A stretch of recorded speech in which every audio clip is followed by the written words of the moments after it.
just substitute teaching in Sioux Falls and Harrisburg, and starting in the fall, I have a job to teach high school biology at Roosevelt High School in Sioux Falls. So that's kind of where I'm at, but this January, I traveled to Kenya, Africa, as part of a study abroad program. We do J-terms, which means the month of January is a whole semester in itself, and it provides a good chance for a lot of us to study abroad. And this year, I got to travel to Kenya. So where Kenya is at in Africa, it's over there on the eastern side of the country. And this picture here, this is myself and the 3 professors that traveled with us on this trip. So off to the left is Dr. Steve Matzner in the bio department, so I've had him for classes before. On the other side of me is Heather, Professor Heather El-Khoury. She is part of our social work program. She is a professor in that. And then off to the right is Dr. Sally Maloa, and her family is from Kenya, so we stayed at her family's home place. We got to interact with a lot of her family members in her local village. So she's been at Augie for roughly 10 years, and we were the 3rd class that she's done this trip with. So you'll probably hear me when I say Sally. That is Dr. Maloa on the right there, who's from Kenya. Or if I say Steve or Heather, we use their first name basis because in Kenya it's a big deal. If you're a professor, if you're a doctor, that they would be treated very differently. So Sally encouraged us we were on first name basis with everyone because we didn't want anyone to be treated differently. We wanted to just kind of be embraced as regular people in their lives to get the most authentic experience. So if I say Sally or Steve, that is who I'm talking about. So we started our trip in the capital city of Nairobi. That's where we flew into. And in Nairobi, we did all the tourist things. So this was at a giraffe center we got to. That's me feeding a giraffe a little pellet right out of my hand. We also went on an African safari. So here, this video will play, just kind of showing you the landscaping. And then this is some rhinos here in the middle. This video off to the right is zebras and giraffes. Wow. And we did see a lion, which is pretty rare, so that was pretty exciting. Also gazelles and hyenas. We saw hippos. Just about everything except elephants. This park was not large enough for elephants. They need to have a certain number of miles to be able to roam, and this park wasn't large enough. But we did go to an elephant reserve, so this sanctuary takes in orphaned elephants and other animals and raises them. So we got to go see these baby elephants and watch them be fed. They come in, they get fed 4 times a day. So they run in to this little roped off area, and it's a huge tourist trap, but you get to see them feed the elephants. And like you can see here, there's just kind of these 2 ropes that line off this area, and then all the elephants come around, and you get to watch them be fed, and hopefully they walk close enough to you where you can pet them. And then we also went to the top of this building to see the city of Nairobi from the top. This is my class. There was 9 students and 3 professors, and then also mingled in there is some Kenyan locals that we were always surrounded with family and friends of Sally's while we were there, so there's some of them mixed in there as well. And then the last place that we visited in Kenya was a place called Hope Mobility, and I'm just going to play this video because it's going to tell it what Hope Mobility is better than I will. Are you ready for the sound back there? Yeah. Hope Mobility mission is to share the hope of Jesus Christ through the gift of mobility. People with disability in Africa are often marginalized. They are viewed as a caste society. They are viewed as people with no value, as a person with disability.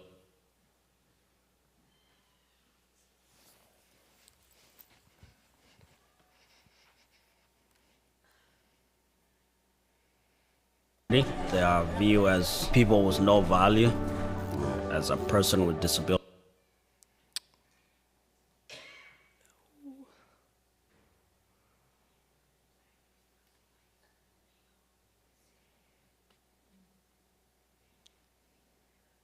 Well, maybe it won't play. But, that just the beginning part of it sums it up pretty well. Their whole mission statement is to share the hope of Jesus Christ through the gift of mobility. And so what they do is they offer wheelchair and other mobility equipment to individuals needing it, but they also provide pastoral care for these individuals just to remind them that they were created in the image of God. They have a role in the family of Christ, that they were created this way on purpose, for a purpose, whatever challenge that's facing them or however society views them, which is huge in Kenya. Especially, like he said, they're marginalized, they're viewed as outcasts, they are seen as no value, because if you cannot work physically, especially as a male in Kenya, it's really hard for them to contribute to society, so there's a lot of hard stigma against them, but Hope Mobility does a really good job of encouraging, giving these people the hope that is greater than their physical life. Let me see if I can get this back up. So this mural off to the left was the mural right when you walk inside the door, and I think it's a really great picture of what they stand for and what they do. And then this is a picture of my class with Michael Panther is the gentleman in the wheelchair there, and he is the founder of Hope Mobility. He grew up in South Sudan and was a refugee, or I think he grew up in South Sudan and he got sick while they were there, and then they ended up being refugees to America. And that's how he became paralyzed, was through his illness that he got while he was in South Sudan. He somehow got to America, earned an American education, and then went back to Kenya and started Hope Mobility. So his story is really powerful, and just so many people that come to Hope Mobility can relate to his story. And crazy story how we were introduced to Hope Mobility. So in 2024, when this class was led, Patrick Vogel is a classmate of mine, and he's in the picture up here in the left. He was on the trip in 2024, and they visited this place called Sigomere Small Home. It's a home for children with cerebral palsy and other physically debilitating conditions. And when they went in 2024, most of these children did not have a wheelchair of their own, had no mobility devices of their own. Like, they would use some grandma's old wheelchair that was donated to them, and they would roll the child into a room, and then the child would just be placed on a blanket on the ground. And so they spend all day just looking up at a blank ceiling. Like, they couldn't go to school, they couldn't go to recess and play with kids. They would just be laying on the floor looking up at the ceiling. And Patrick saw that, and when he came back after the trip in 2024, he raised $10,000 to sponsor wheelchairs for children at this home. He reached out to Hope Haven in Sioux Falls, which is very similar to Hope Mobility, and then they actually introduced him to Hope Mobility. My professor, Sally, did not even know Hope Mobility existed before Patrick connected them. So then this year, in 2026, was the first time that our class got to go visit Hope Mobility, and then we came back. This picture off to the right was when we came back this year, and all of the kids are in their own wheelchair from Hope Mobility that Patrick had raised money for. And there's a school just across the yard from the home that they're at, and they'll roll their wheelchairs out, and they'll go to recess with the kids. They can roll in and go to class because they can actually sit up and participate in class. So that was a huge thing for those kids. And then this is just more from Hope Mobility. They have like their center where they actually see people, but then this was from their warehouse where they build the wheelchairs. That's a picture we got to help them make, like a mattress pad for this gentleman under his wheelchair. And all of these guys were they loved their job so much. They were so passionate about what they got to do for people. They were so careful in how they put the wheelchairs together, how they put the mattress pads together. It was one of the most impactful places that we went to, just because of how passionate and purposeful they felt in the work they were doing. And so that was one of our last stops in Nairobi. And then we went over to the western side of the country, over by Kisumu, where my red arrow is, and we spent most of our time in a village called Sikalami, which is where my professor Sally is from. So we flew in from Nairobi to Kisumu and then drove about 2 hours to the village of Sikalami. Along the way, we stopped at the equator, so that was pretty awesome. We also got to visit a few farms, because the focus of our course was the intersection of global food security and education. So it was a biology-focused class, that was like the food security side, and an education-focused, which you'll see a lot more. We spent a lot of time at the schools. And this is a picture in Sikalami. So here's an awesome picture of these two ladies carrying their bags on their head as they walk down the street of the village. And we would walk this street every day because off to the right in the picture there was a hotel. So that's where all of the girls on the trip stayed.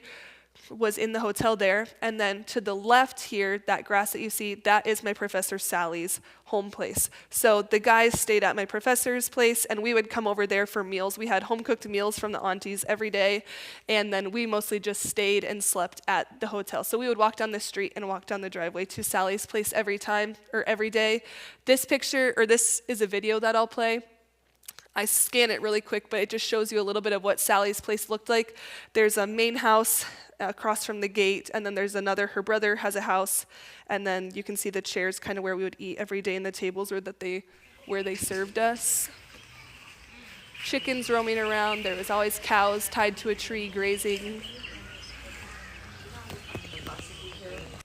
So yeah, a very authentic experience there, and it was wonderful just being hosted like family there. We got to visit a church. This was an Anglican church of Kenya, and this picture off to the right is just what every evening looked like for us. We would sit in a circle and eat our meals, and we called it our kumbaya circles because we'd just share about what we saw that day and what we learned and how we've been impacted. And then most of our time in the village was spent at Mudiero Secondary School. And so this is a picture of me with those kids. Mudiero Secondary School is equivalent to like high school here.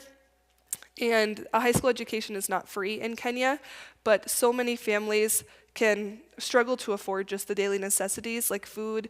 And so it's even more difficult to pay for their child to get an education. So my professor Sally and her family and her parents actually started a scholarship program that sponsors a high school education for students at Mudiero, and so that's why we spent so much time with the kids. We would volunteer at the school. We would play games with them. We hosted them at Sally's house for a game night, and I'll get into some of those soon. This is what their classroom looks like. I took this picture of a student's desk with his eating bowl and his cup, and their notebooks, the classroom. The students actually stay in the same classroom, so this would be Form 3, which is equivalent to like juniors, and then the Form 4 would be seniors. And so the kids stay in the classroom and the teachers rotate in and out. We also did a game day with them, so we went to their school and we played soccer. So this is them on their soccer field next to the school.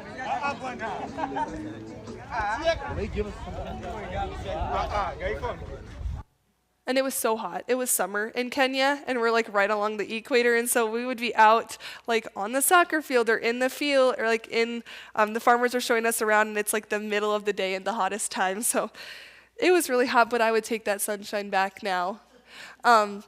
This is a picture of, we also did home visits. That was one of the most impactful things to me that we did was, this is me and my classmate Ashravad, and we broke up our classmates into groups of 2, and we each visited 3 students' homes. So off to the left is Ibrahim, next to me is Mary, and then the student off to the right is Meshach. And so one of the first places that we visited Ibrahim's house first. There he is again in the white shirt, and then that's Ibrahim's sister in front of Ashravad, and then he has 3 other sisters. And Ibrahim is orphaned. Both of his parents had passed away. They live with their grandmother. This is not their house, but this is pretty similar to what their house looked like. And I kind of drew out a floor plan because it was just heartbreaking to step into his home and to see just the conditions that he lived in. So when you would walk in the door, which would be this squiggly line off to the right, you would walk in and there was kind of a bucket off to the left that had some dishes in it and some pots and things. Next to that was a little stool, and then next to that was like a duffel bag.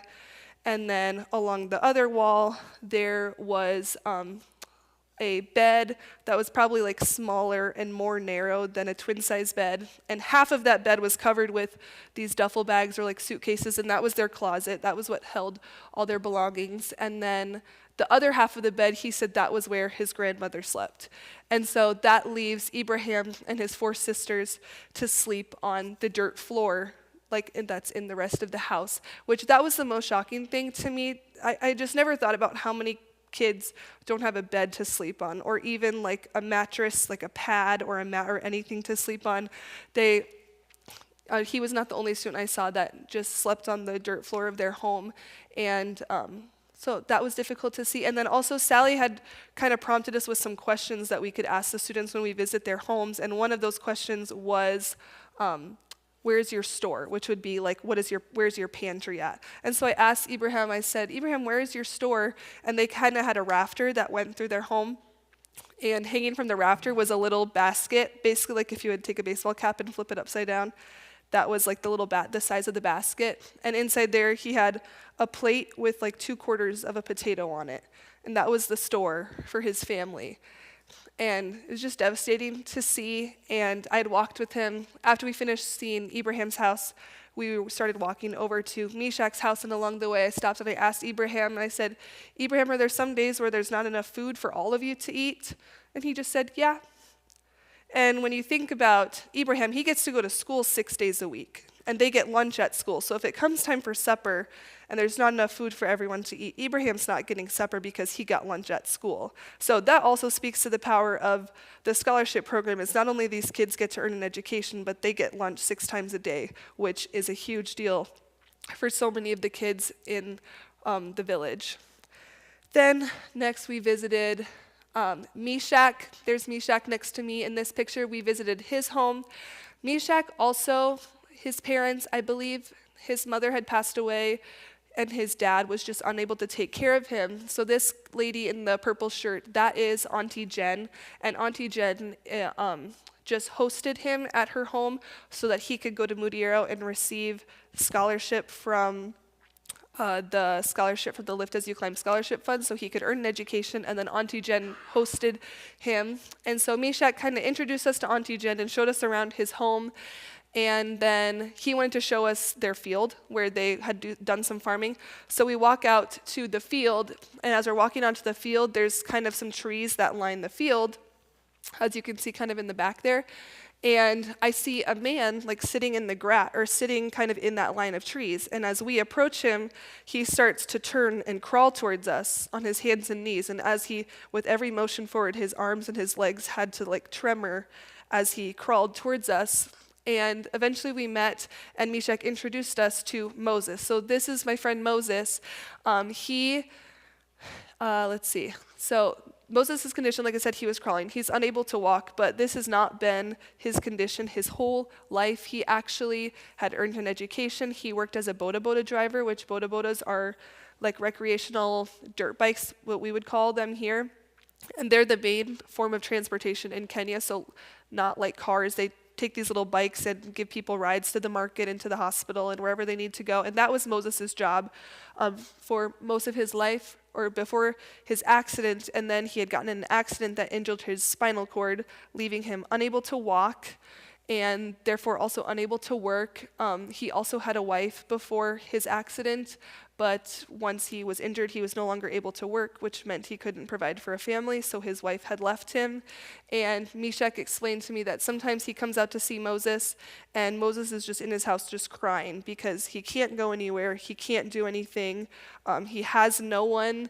And so I was just heartbroken by that interaction, and not only seeing his physical, his physical lifestyle, but also just the hopelessness in his eyes and how much shame he felt over his condition. And so I had asked him, kind of inspired by Patrick's story, but I'll share so many more stories of my classmates and professors that were making impacts on these trips.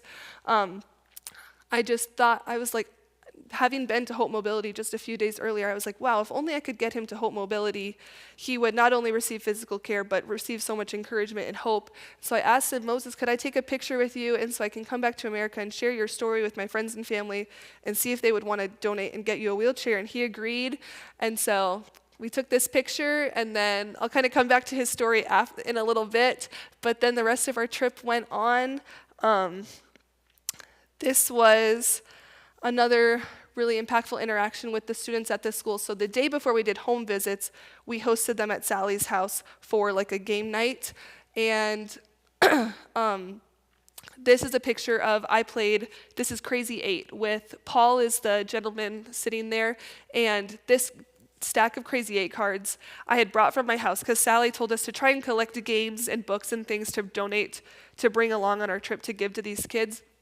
So before I left, I went scavenging through my house, and I went down to like this cupboard in our basement that probably hasn't been opened in a long time, and I found this deck of Crazy 8 cards that like to me was probably as good as trash. I never would have thought about anything else about it, but I'd brought it along, and when it was game night, I brought it out and played Crazy 8 with these kids. And Paul loved Crazy 8. Like, he thought it was the best game ever. And so afterwards, we played Crazy 8, and then we did some other dancing and things. And before he left that night, he came up to me and he said, Lily, I loved your game so much. Can I have your game? And I was like, yes, Paul, you can have my game. And like, remind you, this is like an 18, 19-year-old kid. Like, think of any 18, 19-year-old here that would care about a Crazy 8 game. But to him, it was so impactful. In fact, the next day, when I saw him at the school, because we were doing home visits, I said, Paul, did you play your game again when you got home last night with your family? And he was like, yes, I played it last night with my family, and I played it again this morning. Like, this little game of Crazy 8 that meant nothing to me, like, was huge for him. And so that was like, just, I still think about the joy that brought him now. And then there's a picture just of all of the students that came over along with my classmates.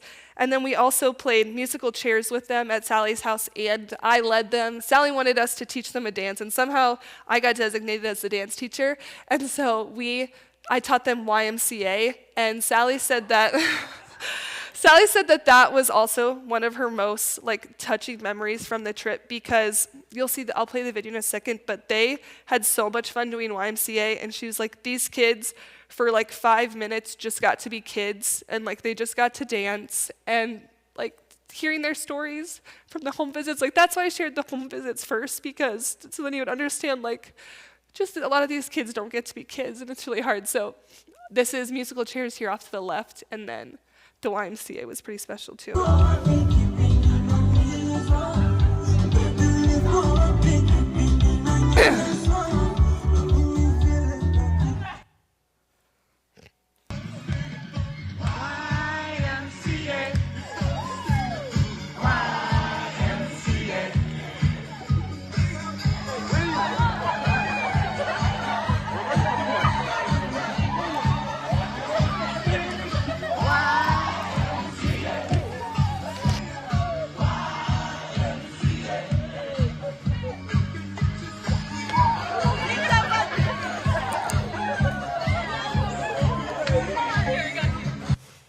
Well, I'll tell you, I was so nervous about the dancing because I wanted to teach them the chicken dance. And my classmates were like, they're going to think the chicken dance is so childish. Like, don't make them do the chicken dance. But I loved how they got to like find a partner and swing around with them.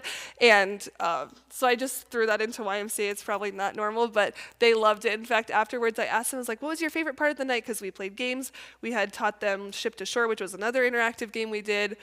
The musical chairs and the YMCA, they showed us a traditional like African dance that they do, and most of them said the YMCA. So I was like, okay, I did okay. And then this is a picture of Professor Sally's dad, and their organization is called Lift As You Climb, which I just love that name because I think it just so well sums up all that Sally and her family does, and all that we aim to do when we go on trips like this. And so like I said, the scholarship program was kind of started by Sally's parents, and her siblings have kept it up. But her dad, Sally always tells the story that her grandmother, so her dad's mom, was illiterate. She couldn't read, she couldn't read. But her dad ended up getting a master's in America, and Sally now has a doctorate also and is a professor in America. So it took 3 generations to turn them around from illiterate to a doctorate. And she's like, that's the power of an education, and that's why they do the scholarship program. And though it seems like such a little thing to get a high school degree here, like it is huge. I describe it as it's their only chance at a chance there. Like in Kenya, them graduating from high school doesn't promise that they're going to have a job and have a stable life, but if there's any chance that they will, a high school education is where they have to start. So yeah, that was the scholarship. And then one of our final days there, actually before I got there. So yeah, wait, where am I at? Oh, okay. So after home visits, we kind of had the weekend off from school, and so Sally took us to Lake Victoria, which, as you can see on this map over here, it's this huge lake in the middle of a couple of these huge Kenyan countries. And so we went there because it's a cool place to visit, and there's like a beach resort type thing that we got to visit. So we drove from Sally's village, Sikalami, about a 2-hour drive to actually where her in-laws live, closer to Lake Victoria. So that's my red arrow pointing to the area, and then the red star is kind of where we were at along Lake Victoria. And along the way, we stopped at a school named after our president, Barack Obama, because his grandmother and his father were from this town known as Kogelo in Kenya. And so we passed by there. This says Senator Obama, which is talking about our president, but he was senator first, and then they named the school after him, and then he became president, and they didn't change the name. They just kept it as senator, but it's speaking about Barack Obama Jr. But even more cool, so Barack Obama Sr.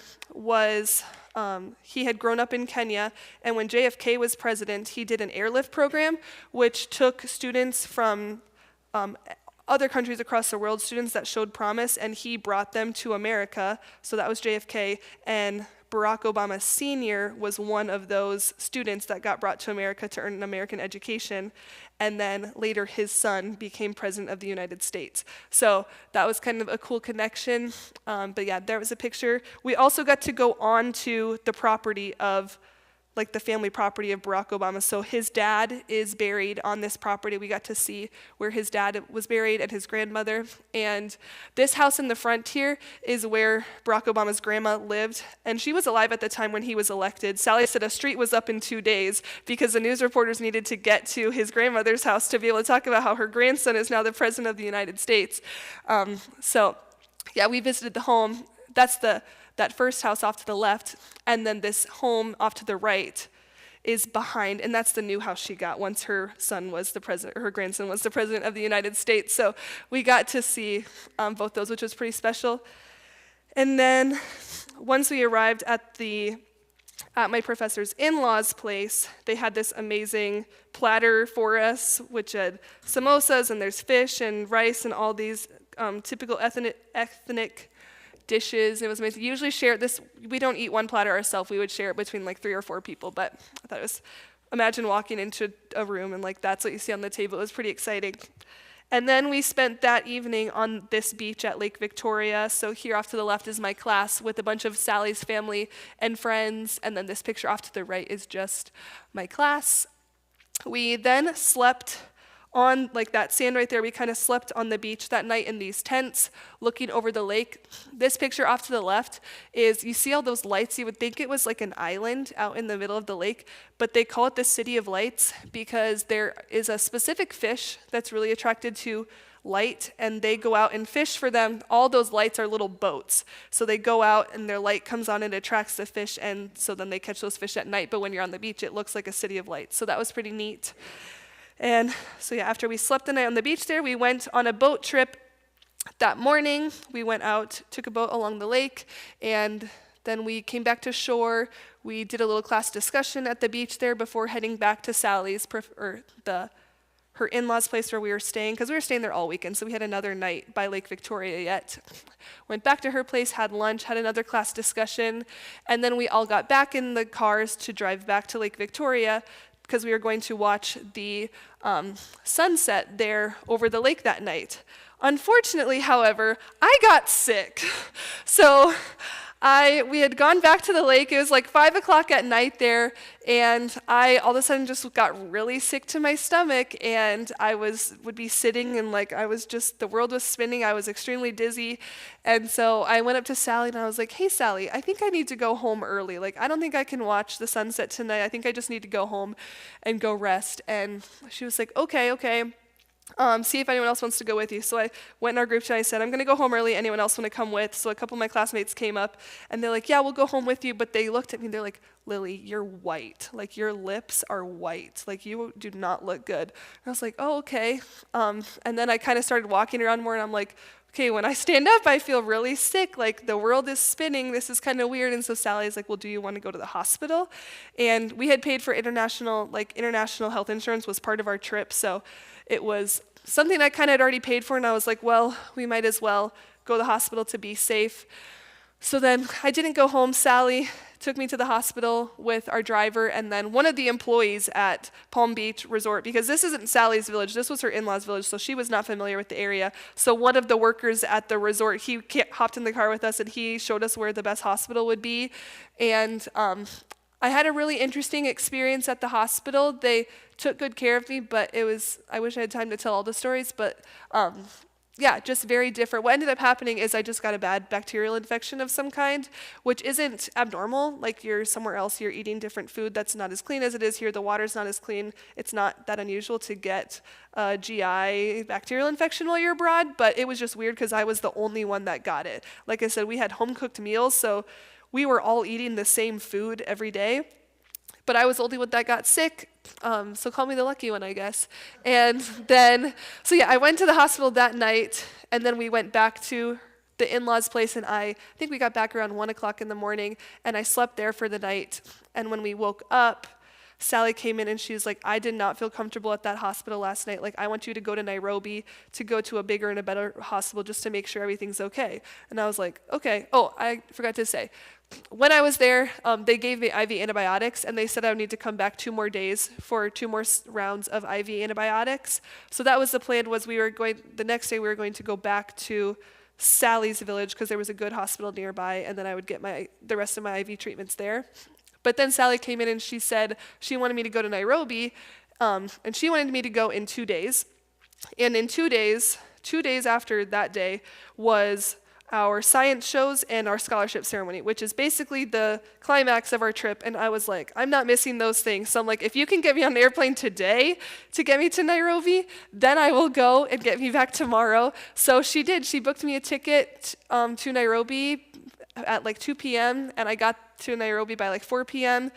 And so I'll say, so where we were at, kind of where my red mark is there, we drove from Lake Victoria to Kisumu to the airport. I was driven, and then I flew by myself to Nairobi. And in Nairobi, I was picked up by one of Sally's assistants that kind of helps work with their family and their scholarship program. He picked me up and rode with me to the hospital. And then Sally's sister, who lives in Nairobi, she met me at the hospital in Nairobi and helped me get through and be seen there. And they took great care of me. Same thing. They came to the same consensus. I had a bacterial infection of some kind.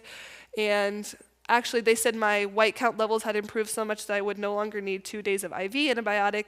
I just was on an oral antibiotic for like 5 days. And a couple other things, and I was good to go. So I went to the hospital that afternoon with Sally. That's Sally's sister, Auntie Maria, and then Joseph, the gentleman that rode with me around in Nairobi. I stayed at Auntie Maria's house that night, and then I woke up the next morning and flew out by like 7 a.m. to go back to the village. So, yeah, that was like, imagine being my parents at that point. That's pretty scary.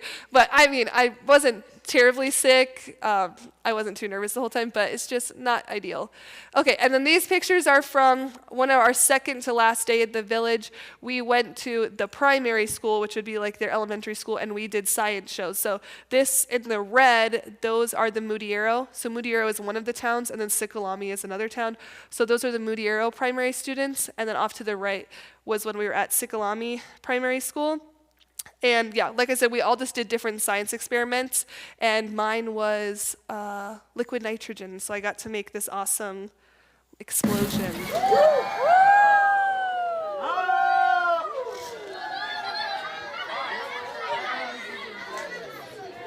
So yeah, we had a lot of fun with that. And then the next day was the scholarship ceremony, because their school year starts in January, so we had the scholarship at the beginning so they would know that their year's worth of schooling was paid for. And so here's a little video of what the school looks like and what the ceremony looked like.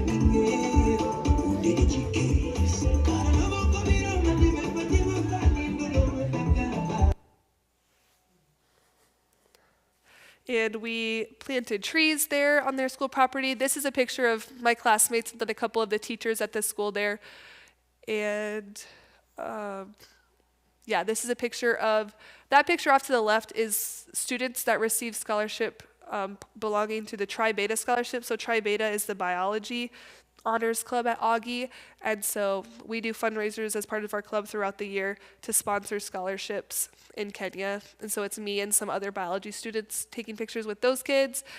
This is one of my classmates, TJ and Jada, and some teachers and a bunch of students there on the day of the scholarship ceremony. This is a picture of Heather, our professor off to the left. She, during all of our time with the kids there, noticed that a lot of the kids either didn't have one of their sweaters, or they would have a sweater, but it would have awful holes in it, just really not, like, they were in need of a new one. And so she, while she was in Kenya, she had texted her family, her kids, and some other family members to see if they would be willing to put money together to buy kids new sweaters. So she got a list of however many kids would need new sweaters, and she was able to buy them and give them to the kids while we were still there. And it was $7 per sweater. So it's $7 American dollars. And same thing with the scholarships. A whole year's worth of education for these students, and including the meals they get every day, it's 110 American dollars all year for these kids to go to school. So that just tells you how far any donation goes in Kenya and the impact that it can make. But yeah, this was pretty special. Like I said, there was so many of us that we saw a need while we were abroad, and we just did our best to step in and help it as much as we could. And Heather's a great example of that. And so many of those kids just were jumping for joy and just crying because they were so excited for a new sweater. And she talks a lot about too, like when you send kids to school and they got a new pair of shoes, like it just gives them a different joy. They have a different pride in themselves. And so same thing with the sweater, like to have a nice new sweater was so exciting, just built up their self-esteem and made them more excited to learn and go to school. So that was really impactful for them. Oh, I put this picture of Ibrahim. Like you can see his school uniform, his collar was so frayed. Because a lot of them, if they get enough money together to actually go to school, then they just find a uniform from wherever. Like, because then a lot of times then you have to find money to pay for a uniform as well, but they'll just find another kid who's already graduated, they'll take their old uniform and just wear it, whether it fits or not, whether it's in good condition or not. It's a uniform which they have to wear to go to school. So a lot of theirs weren't in the best condition, but at least they still got to go to school. And this was a picture from our last day in the village. That is Sally's mom. So Sally's mom is still alive, her dad was not. So I felt really, really lucky that we got to spend so much time with her. Just because I could see how awesome Sally was, how awesome Auntie Maria was. Like I was like, their mom must just be amazing. So I loved getting to share so much time with them. And then this is a picture from our drivers to the teachers to the aunties that cooked for us to Sally's other family members that spent so much time with us. And so many of them are missing from this picture, but this was a good picture of kind of everyone that we spent so much time with while being there. And then we left Kisumu from the western side of the country, went over to the east side to a city called Mombasa, which is the very touristy area in Kenya. It's along the Indian Ocean. There's a picture of the Indian Ocean. We went snorkeling, got to hold starfish. I rode a camel. We went on this little boat where you could see the bottom, and he was feeding the fish underneath the boat. We also visited a private school in Mombasa known as Joffrey Academy, and like this is what their classrooms looked like there. So it was interesting to see different kinds of school in different settings, rural versus the urban setting, private and the public schools. So that was neat to get to see that school as well. And then we had a final, very formal dinner in Mombasa before we headed home. We got to buy some dresses, some like typical African dresses from one of the shops, and I got an awesome meal. And then we woke up the next morning to start our travel day home. So we started the morning by taking a train from Mombasa all the way back to Nairobi. And once we were in Nairobi, we were hosted by an Augustana student, an international student whose family is from Kenya. They hosted us at their home, this beautiful table and dinner, before we went to the airport in Nairobi to then travel all the way back to Sioux Falls. This was a picture at the airport, again, from just everyone, our class and everyone that we spent so much time with. Yeah, that was out front of the Nairobi airport. And then to fly back, we flew from Nairobi to Amsterdam, then from Amsterdam to Georgia, and then from Georgia to Sioux Falls.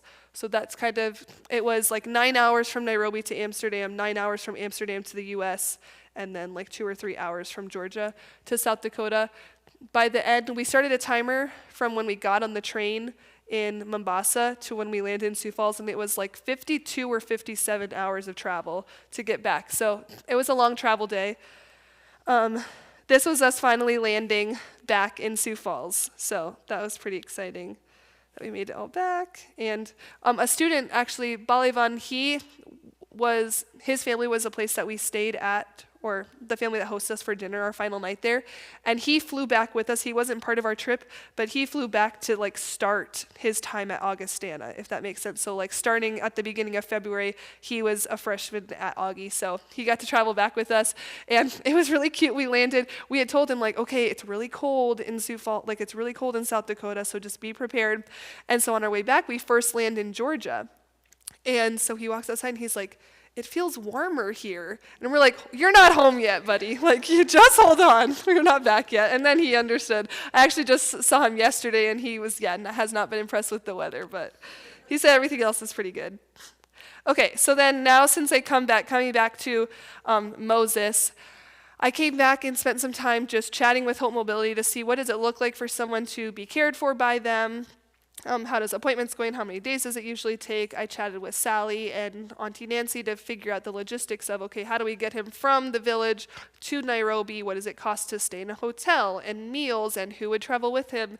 And it took me a little while to get all those logistics figured out. Once I had a budget of like what we would need, then I just started a GoFundMe. I posted it on my Facebook and started raising money, which it ended up, when I made my budget, it was like not even $1,000. Like I was overshooting everything that we would need, and it didn't even reach $1,000 to get him on a 6-hour bus ride with 2 other people from the village to Nairobi to stay in a hotel for a night or two, to buy meals, to buy a whole wheelchair, to pay for his visit to Hope Mobility. It was, not even $1,000. And so I started the GoFundMe, and lots of family and friends donated from around here and who saw the Facebook post. And once I hit about $1,000, I was like, okay, like when can we get an appointment? Let's get it going. And so, let's see, that was not this past week, but the week before. I realized, okay, we have enough money. I reached out to Home Mobility. We scheduled him an appointment. They said we could see him next week between Tuesday and Thursday. And so I reached back out to the school. Some of the teachers at the school were helping coordinate his visit. And they're like, okay, we could probably do Wednesday. So I booked, his appointment was this week on Wednesday at 10 a.m. So on Tuesday morning there, which was like Monday, midnight-ish here, was when he got picked up from his home to then be dropped off at the bus station to travel the 6 to 7 hours to Nairobi. So this was him at his home. So there's Auntie Jen again, there's Meshach, the student again, and then Eva, actually she was a student at Mudiero Secondary School. She had received scholarships from the scholarship fund and had graduated. She's now she's a university student in Kenya, but she kind of went along to accompany Moses.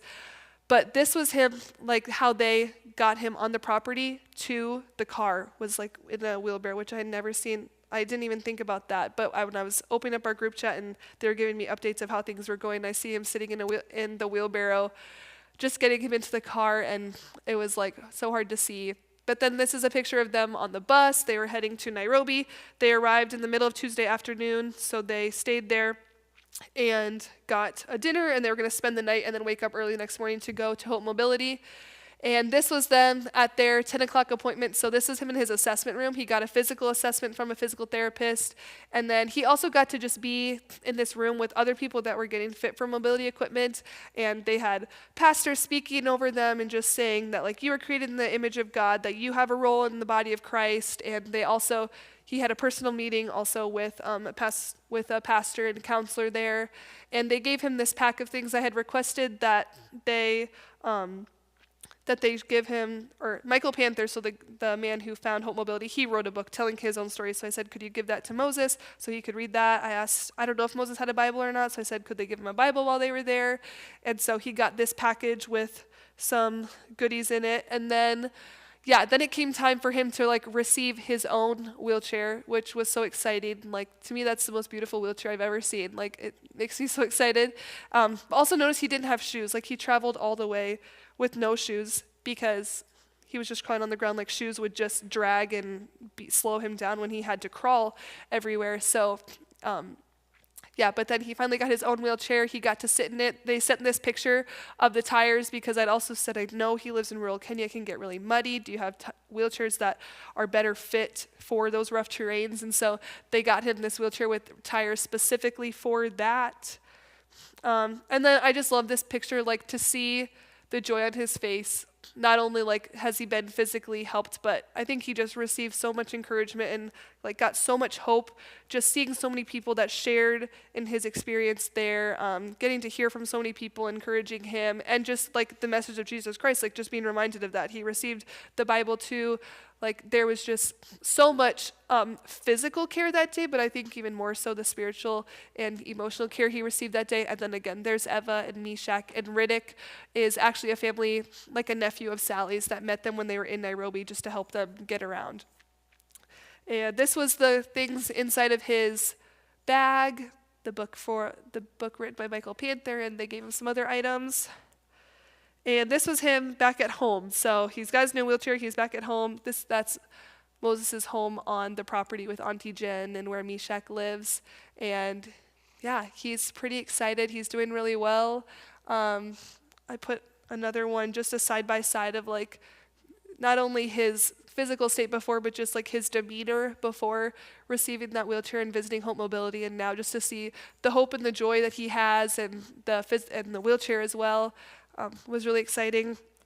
They also sent me this picture during his physical therapy assessment, just how his knees had gotten so deformed from having to crawl for 5 years. Yeah, his knees had taken quite have been pretty affected, but not anymore, which is great. And then this man off to the right, that is Kevin. He's a physical therapist who usually comes and sees Sally's mom. And so we took Moses over so that he could be assessed so that Kevin could assess him as well, to kind of give us a game plan of how to move forward with therapy, because Hope Mobility had some suggestions he would need continued physical therapy, so we were just seeking some advice on what to do going forward to help restore strength in any way that we can, because my goal for him now is like, yes, he has a wheelchair, but I'm also hoping to just help him restore that sense of purpose in his life, because he can't do the traditional work of farming and digging holes or doing physical labor like construction. He just can't do that, and so that's why he kind of felt so purposeless and hopeless. But I was thinking if there's any way that we could get him to have a trade or something to do to keep him occupied, and also so he would feel like he is serving the community in some way. And like one of those things that I thought of was all the kids that don't have beds. They showed us some of the kids have, like they'll have these mats made out of like woven reeds or bamboo and things. And I thought maybe if his arms and strength could be strong enough, and like his dexterity could be, if we could work with that, he would maybe be able to weave those mats while he's sitting in his chair, and those mats could then be donated to the kids in the community to provide them at least a mat to sleep on in their homes. So that's kind of what we're working on now. He would need some extended therapy. They're suggesting potentially an MRI just so that we know how to proceed with therapy. We know where he's at now and what things that we can intervene to help strengthen. Hope Mobility has requested to have him come back in about 6 months just to assess how the wheelchair is doing, make sure it's fitting him appropriately, fix anything if anything's gotten loose, and yeah, just see how he's doing other than that. And that's kind of where we're at now. This happened just this last Wednesday, so I was really excited that I got to share kind of the full story, but we're only getting started. Like, I think we have a lot more to do, so if that's something you want to support, talk to me, and I can share the GoFundMe with you or however. But yeah, I'm excited to see all that we can do. Maybe we'll come across someone similar to Moses who would also need a trip to Hope Mobility. In the scholarship program, we're always seeking donations to the scholarship program. I think it would be awesome if like Bethany would don't sponsor a student a year or something like that. So yeah, that's kind of all I have. I'm going to open it up to questions if there are any, or things you want to see again. If there's anything. You said it was $110 a year per student? How many students per school usually? I'm trying to think. Probably in like that Form 3 classroom, which is like 11th grade. I would say like 50 to 60 kids per grade, and then 9 through 12. So what is that? 200?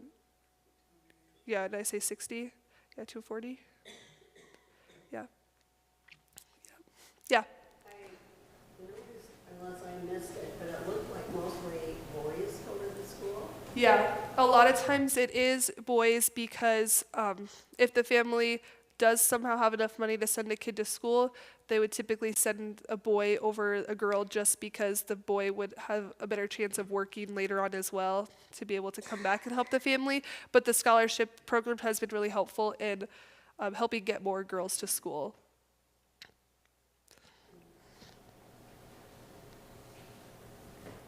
Were you the only one that helped Moses, or was it your whole team?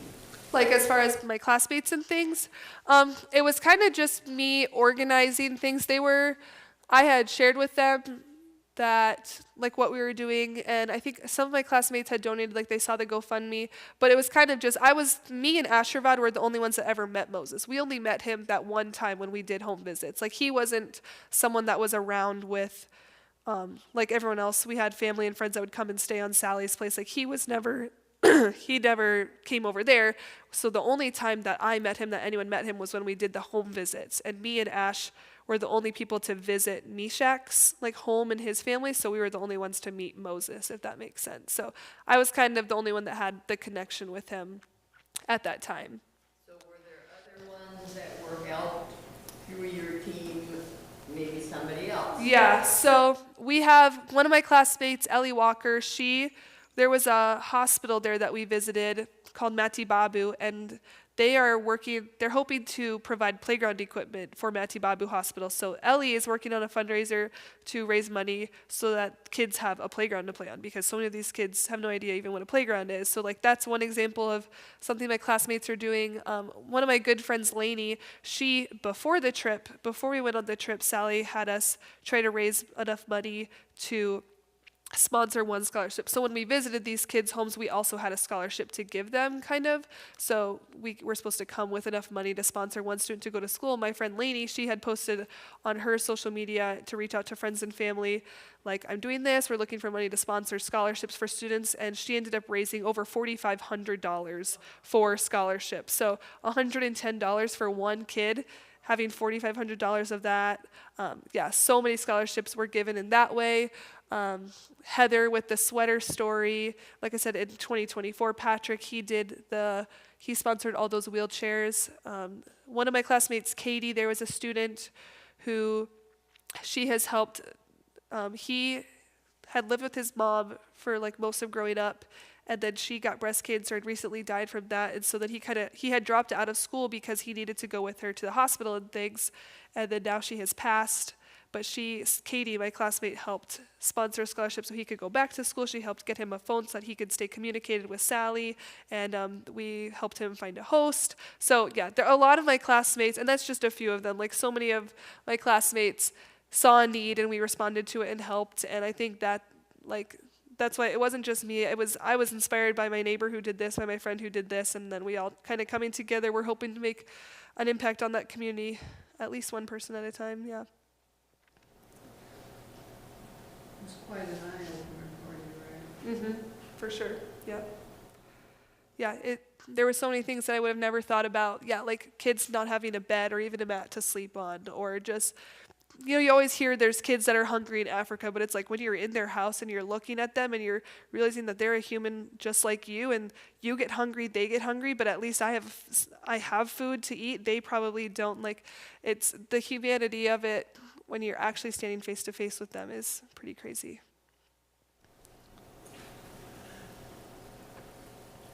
Do a lot of the kids know English at all? Yeah, actually, I met very few people who didn't speak English. They are taught in English at school as well. So, which I was shocked by. Most people were able to speak English and read English.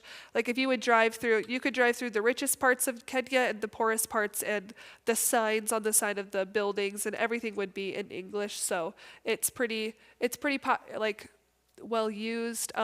Most of them speak Swahili, which is like the traditional African language, and they'll speak English, and then they also have like a tribal language as well. So most of them can speak 3 languages, at least.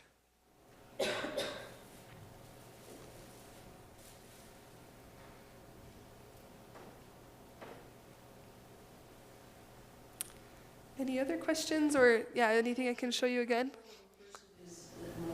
Moses, he's 36, and his accident happened about 5 years ago. Yep. Was that like a motorcycle? Yeah, basically, yeah. And I don't know specifically how it happened. I mean, their roads have holes everywhere, so I mean, I'm sure it was just like a bump in the road and landed wrong, and it cost, but yeah.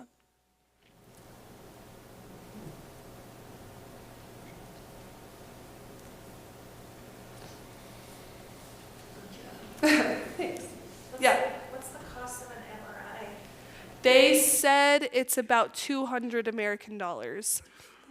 So, yeah. We're trying to figure out if he is in need of a brain MRI or a spinal MRI. So we're actually seeing, he's going to go to a therapist at that small home, the home for the children like with cerebral palsy and those conditions. They have a therapist that comes there to see those children, and it's pretty close to this village. So Moses is going to go see that therapist next week and get a second opinion on, like, if we think the issue is of the brain, is the issue of the spinal cord, and then kind of proceed with an MRI there if we think that is appropriate. Is there something in particular that you want the church to help you support? I am still, like I said with Moses, we're still trying, like he'll have a long road of therapy yet, and if we would do something like weaving together the mattress or the reed mats or things like that, that would resource or funds for those resources and materials for him. Or I'm going to chat with Sally more just to figure out like what is actually a need that they do, because I don't want to give them something and realize like, okay, this isn't, like that's helpful, but that's not an actual need that we have in the community. So I'll talk to Sally more about like what's something that could be of help for their community the most that Moses could be a part of. But yeah, funds, like if you would be willing to donate, it would probably go towards therapy for Moses and helping him have materials for whatever trade or thing that we get him involved with, just to help him have that sense of purpose again. Also, I would love to share it with the scholarship fund just because that impacts the community in huge ways, being able to send your kid to school and that they get a meal.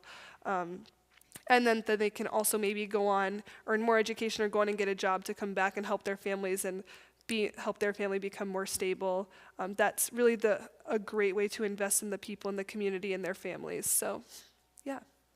So is there any gardening?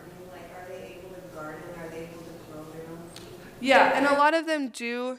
Not always some of them do at a large scale, like the farmers we saw, they'll have huge like fields of banana trees and those kinds of things. But most people will have at least some, and like livestock is great, but expensive. So kind of few will have those. But like even Abraham, outside of his little home, he showed us they had like a little plot of a couple cassava plants, or like they had a mango tree next to it. And so they all try to do something, just because if it's in your yard, then you can at least have some access to some food. Yeah.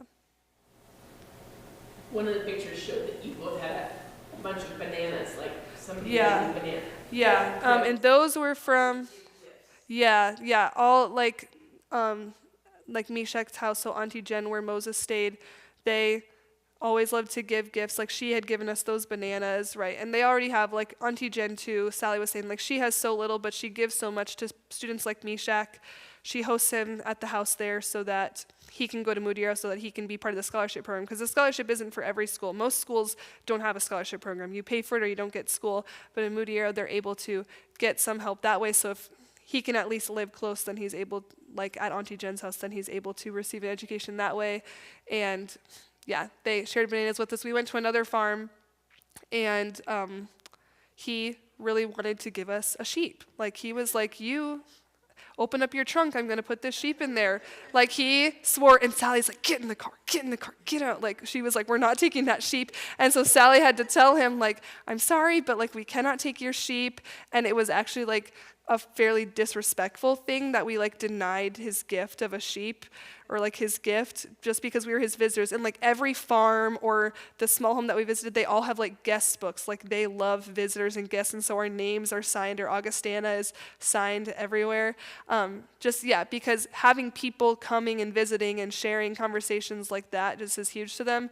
And then they all never want you to leave empty-handed, even though they have very little for themselves. That's just part of the culture, and you can see that with how much everyone helps one another. So how's the school, the food provided for the school? Yeah. How do they do that? I mean, does someone donate food for or is it part of the school system? Is it government funded? Yeah, that, I'm not 100% sure, but we had talked about it some, how like, okay, the $110 for their school year. They said that $110 basically goes for their lunch.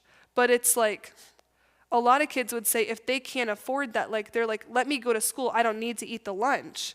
But it's kind of weaved in a way where it's like, you need to be able to afford that $110, even if that is only going for the food. It's their tuition to go to school. But yeah, like all the teachers are paid for by the government. And so yeah, I don't know how much they have in the food, like with the food part of it. Yeah, and like when we ate meals with them, and like the principal, he wanted to give us a certain meal. We're like, no, we want to eat what they eat, and it was just rice and like what would be a can of beans here. Like that was lunch, and I think that was pretty typical. Chapati would be like similar to a tortilla. I don't think they get chapati every day, but they had made some chapati for us too, we just made it yesterday. I got together with some of my friends from Kenya and with like my classmates that went on the trip, and we made chapati. It's just flour and water. This is basically tortilla, but yeah, so very basic meals, but that's something for them, yeah.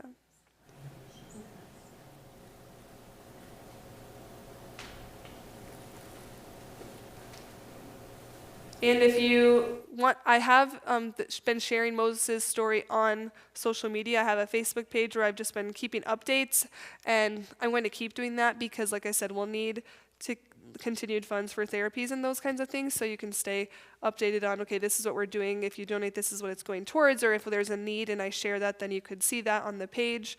So I share that on the Mission for Moses page specifically, and then I also have usually reshared on my own pages as well for those who aren't on the Moses page as well. Yeah. Did you see any grocery stores or anything, or is it mostly open markets? A lot of open markets. We did go to a grocery store. We would drive like 30 minutes to a town called Ugunja, and there was like a supermarket grocery store there, and it was pretty nice. Like it had a lot of options. But yeah, like on a typical like Sally's Village, which was much smaller, it would be just kind of street side market. Or they would have to drive the boda the 30 minutes to get to Ugunja to get like what they couldn't get at a roadside stand.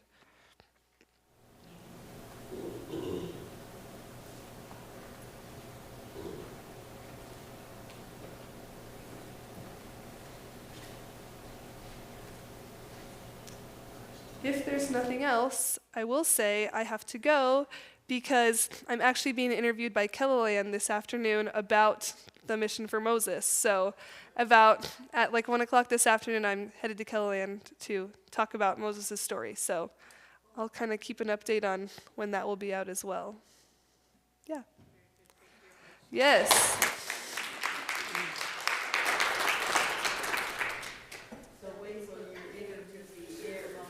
I don't know yet. I'm sure they'll tell me today. But I'll text you, Joyce. No, don't text. Oh, don't text, sorry. I'll call you.